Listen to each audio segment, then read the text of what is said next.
Twip. Bonjour et bienvenue sur Alricoscope, la chaîne faite avec le cœur et tournée avec les pieds.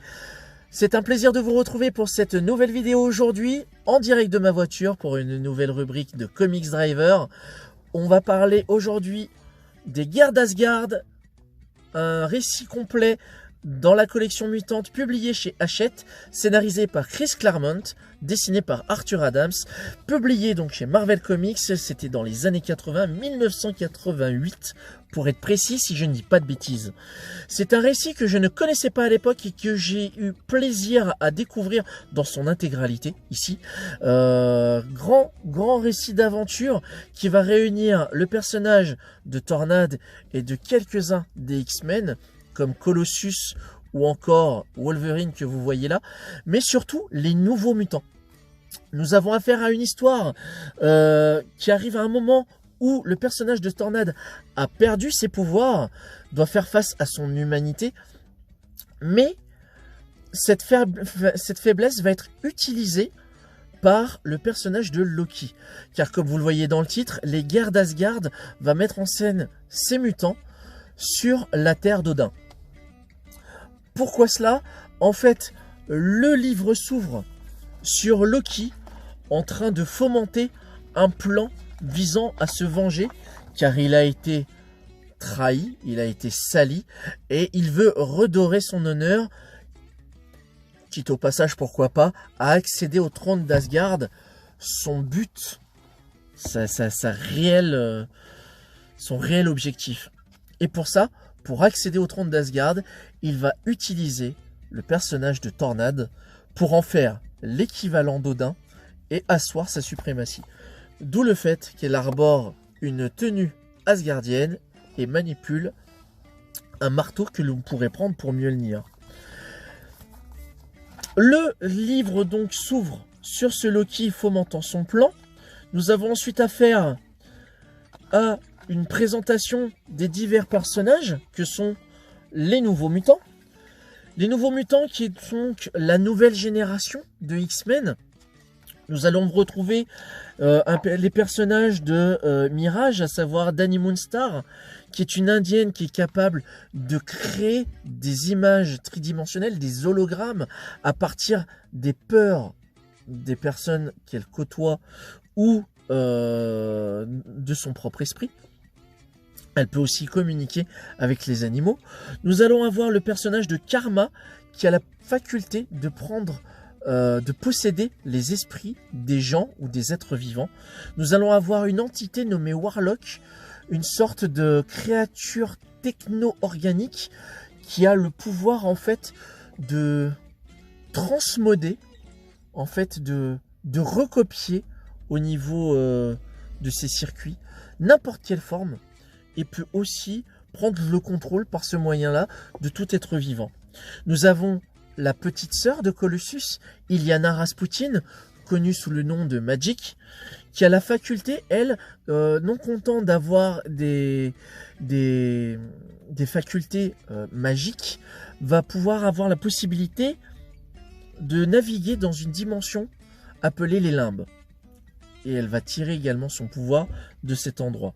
Nous avons aussi le personnage de Ran, alias Felina Sinclair. Non, c'est l'inverse. Ran Sinclair, alias Felina, qui est une mutante qui a la particularité de pouvoir se changer en loup. Nous avons Magma, une mutante qui a la faculté de contrôler la lave et qui vit en fait dans une société romaine secrète. Nous avons Cypher, un génie de l'informatique et meilleur ami de Warlock, qui a comme super pouvoir la faculté de communiquer n'importe quelle forme de langage informatique. Nous avons Samuel Guthrie, dit Rocket. Moi personnellement, je préfère l'appeler sous son nom en VO, à savoir Cannonball, qui est en fait un mutant qui est capable de voler. Et quand il est en plein vol, il va créer en fait un champ d'énergie. Alors comment ils appellent ça? Un champ thermochimique qui s'en sert pour propulser en fait son corps. Donc ça c'est plutôt cool. Et nous avons le personnage de Solar que vous avez pu rencontrer éventuellement dans le film X-Men Day of Future Past. C'est ce mutant qui a la faculté de projeter en fait des rafales d'énergie. Là en l'occurrence, c'est comme son nom l'indique, Solar tient son pouvoir des radiations solaires.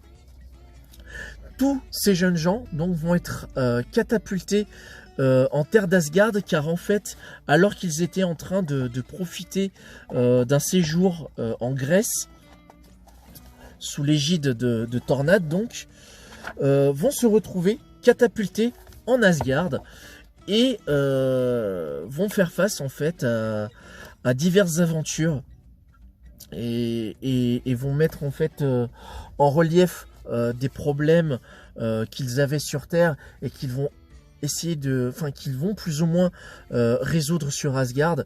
C'est un récit qui m'a énormément plu, car en plus de la richesse incroyable d'Arthur Adams, dont c'est les premiers faits d'armes, Arthur Adams, cette image qui présente les persos, je sais pas si vous verrez bien, mais il y a un détail du trait qui est absolument incroyable. Du coup, on a affaire à un récit réellement épique par le biais de ce dessinateur.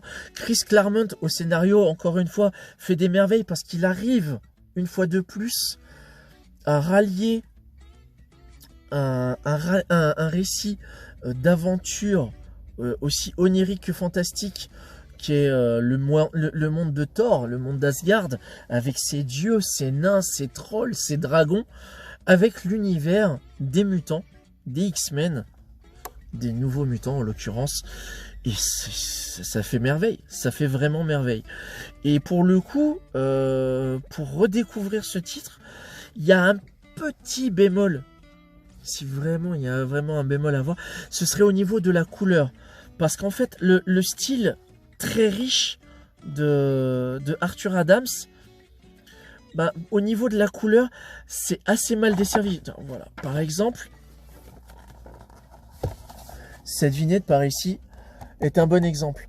Vous avez en fait des personnages qui sont un peu disséminés aux quatre coins des pages, donc du coup, on fait appel à des codes couleurs pour dissocier les éléments. C'est tantôt bien amené, tantôt il faut prendre le temps de décortiquer la page pour savoir ce qui se passe clairement. La troisième page, la troisième vignette de cette page par exemple, vous voyez que c'est plutôt bien amené. Là, ça reste lisible. Mais il y en a une qui m'a fait un peu bugger. J'aimerais pouvoir vous la retrouver. Notez à quel point cette vignette est très bien préparée. La première, là, celle-ci. On arrive à dissocier les divers protagonistes, mais quand on regarde dans le détail, ça devient un petit peu plus compliqué. Voilà, c'est juste vraiment, c'est du chipotage, hein, clairement. J'ai vraiment pas boudé mon plaisir, mais à côté de ça,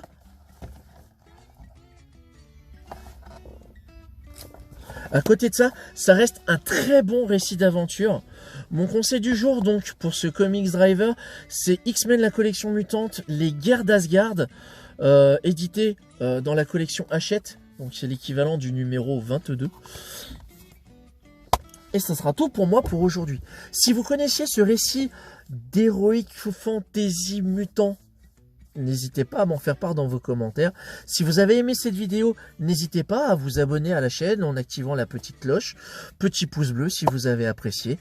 Partagez sur vos réseaux. Et d'ici là, prenez soin de vous et rendez-vous pour une prochaine vidéo. Je bafouille, ça devient très compliqué. Pour une prochaine vidéo qui devrait porter, si je ne dis pas de bêtises, sur Earth 6. D'ici là, pleine funkytude, lisez des comics et à bientôt pour une prochaine vidéo. Et je répète encore. Ciao.